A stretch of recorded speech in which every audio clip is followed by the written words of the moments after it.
In the introduction, we talked about musical styles and how we started to see music shift in the 1920s, and we're going to come back to music, but we are also going to add some images into the mix today and talk a little bit about how women's lives changed socially, politically, and economically, and we're also going to talk about Prohibition. So some of the things that happened for women in the 1920s was the style of dress significantly shifted. We'll talk about what was the impetus behind that. And we're going to continue to use art in a number of ways to kind of juxtapose. So here's an urban setting, an image from an urban setting. And this piece of art is a piece by a guy named Grant Wood that came out in the 1920s, and this is called American Gothic. And if we were together and having conversation, I would ask you, what do you think that the two kind of juxtaposed said about the time period? And what I would hope you would come up with is that there in the cities, there's a more progressive, the social norms are more progressive. In the Midwest and in the rural countryside, there was still more old-fashioned values, and they had a really hard time with the shifts and changes that were happening across America. This is a Gibson girl on the left-hand side, and this is like the typical quintessential woman coming out of the late 1800s, early 1900s. And you'll notice that she has something called a street sweeper on, which is a skirt that sweeps the street. In fact, the hems got dirty because they literally were meant to touch the ground. It was considered inappropriate and immoral in a lot of places for your ankle to show. Thus, they wore street sweepers and high-laced shoes so that their ankle wouldn't be exposed. Now, of course, the expectation was that nothing above the ankle, of course, would be exposed. Underneath, in order to get this shape, however, there was all sorts of things that were confining women during the time to get this kind of shape. So there were whalebone corsets that were worn underneath clothing like the Gibson girl had on. And it would cinch people up super tight. In fact, if you cinched the corsets up as tight as they would go and wore them long periods of time, they could do damage to your internal organs because they literally crushed your insides, if you can imagine that. So here's that Gibson girl kind of figure. You can see a high neckline, puffy sleeves often, skirts that swept the floor, and as the 1920s approached, the new style became boxier, much, much shorter. This allowed for women to dance, move about. You can tell that the hair has changed too. We go from really long hair to a short bob, no makeup to bold makeup, and legs definitely exposed. So just one of the ways that ladies' lives changed.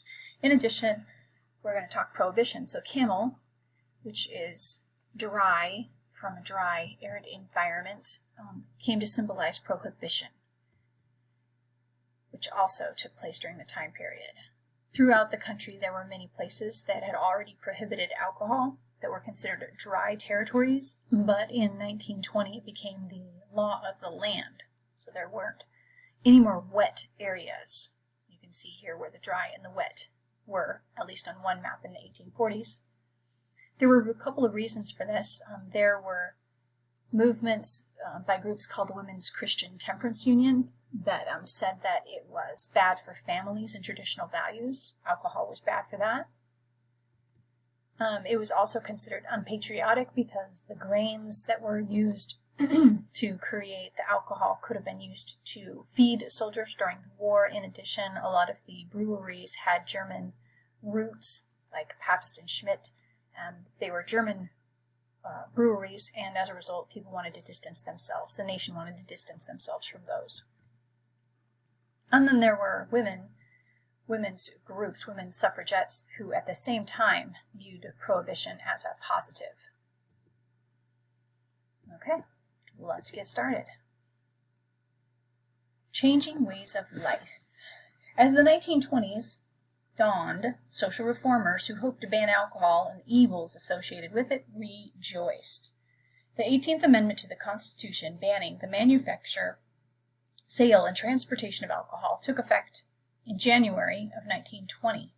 Billy Sunday, who you can see here on the right, was an evangelist who preached against the evils of drinking, predicting a new age of virtue and religion.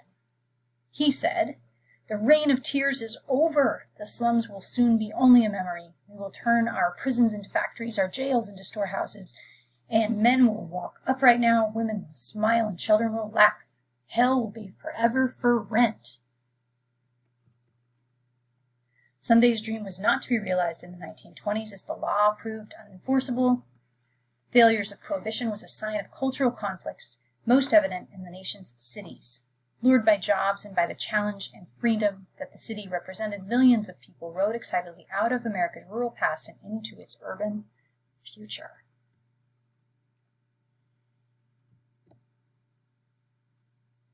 America changed really dramatically in the years before 1920, as was revealed in the 1920 census. You just took a census. It's taken every 10 years by the federal government.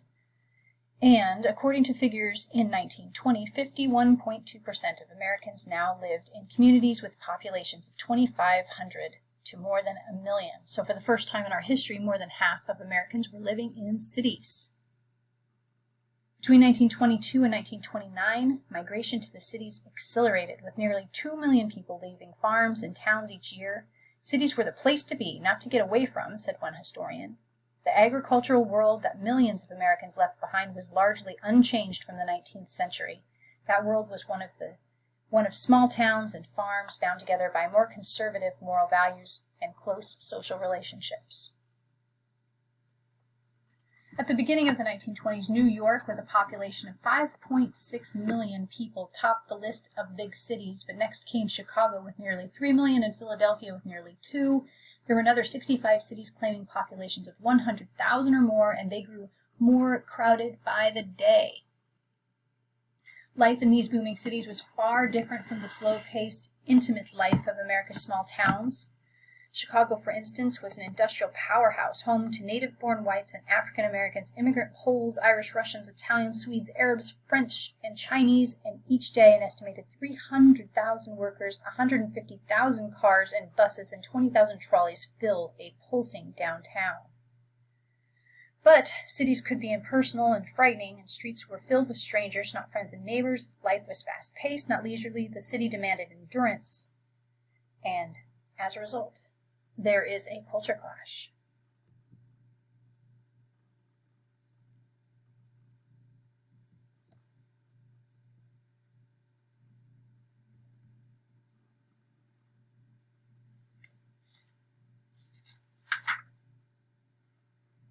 One vigorous clash between small-town and big-city America began in earnest in January of 1920 when the 18th Amendment to the Constitution went into effect. This amendment launched the era known as Prohibition, during which the manufacture, sale, and transportation of alcoholic beverages was legally prohibited. It would last for 13 years. It was more formally known as the Volstead Act. Reformers had long considered liquor a prime cause of corruption. They thought that too much drinking led to crime, wife and child abuse, accidents on the job, and other serious social problems. So support for Prohibition came largely from the rural South and the West. Churches affiliated with the Anti-Saloon League had led drives to get Prohibition passed, and the Women's Christian Temperance Union also considered drinking a sin.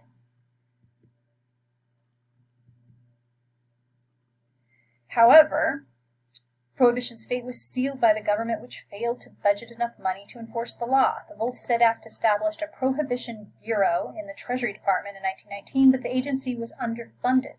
The job of enforcement involved patrolling 18,700 miles of coastline as well as borders, tracking down illegal stills, monitoring highways for truckloads of legal alcohol, and overseeing all the industries that legally used alcohol to be sure none was siphoned off for illegal purposes. The task fell to about 1,500 people, simply not enough to do the job. Speakeasies and bootleggers. To obtain liquor illegally, drinkers went underground to hidden saloons and nightclubs known as speakeasies.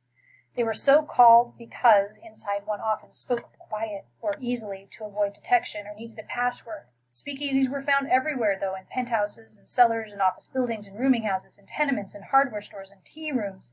To be admitted to a speakeasy, one only had to present a card or use a password. Inside, There was a fix of fashionable middle class and upper middle class men and women, and before long people grew bolder and bolder in getting around the law. They learned to distill alcohol, built their own mills. Since alcohol was allowed for medicinal purposes and religious purposes, prescriptions for alcohol and sales of sacramental wine went through the roof. Bootleggers were people that were smugglers of the liquor into all over the place, but from Canada and Cuba and the West Indies. The business of evading the law was just making a mockery of it.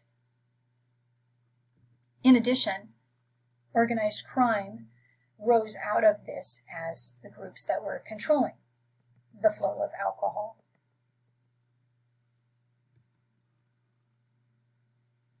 The only club downtown was an old speakeasy.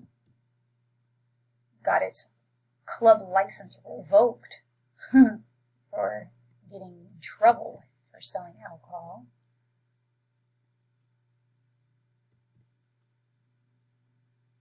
And unfortunately, organized crime made all kinds of money off bootlegging illegal alcohol. This is one of the reasons it was called bootlegging, because it was hidden in the legs of boots.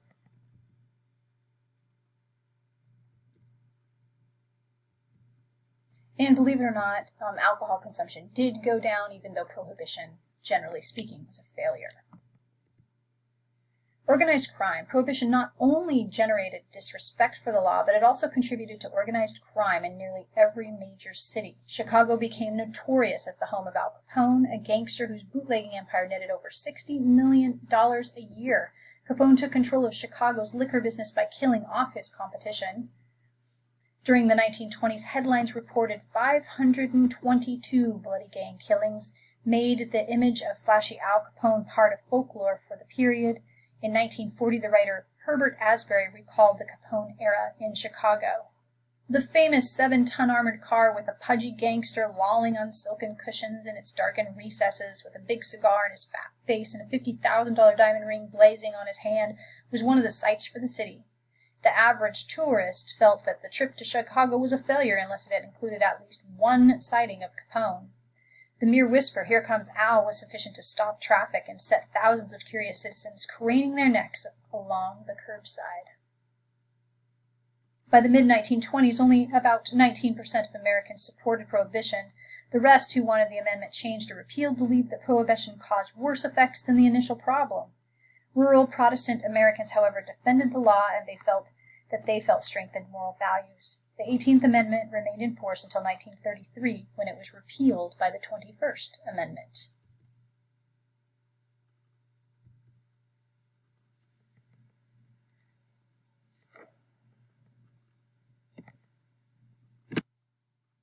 This is a scene from The Untouchables, where you can meet Al Capone.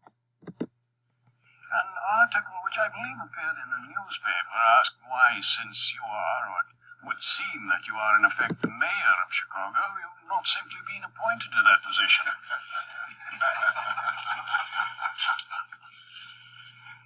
Well, I'll tell you, it's touching. Like a lot of things in life, we laugh because it's funny and we laugh because it's true. Some people say, reformers here say, put that man in jail. What does he think he is doing? What I hope I'm doing, and here's where your English paper's got a point, is I'm responding to the will of the people. People are going to drink. You know that. I know that. We all know that. And all I do is act on that. And all this talk of bootlegging. What is bootlegging? On the boat, it's bootlegging. On Lakeshore Drive, it's hospitality. I'm a businessman. And what of your reputation that you control your business through violence? That those that don't purchase your products are dealt with violently?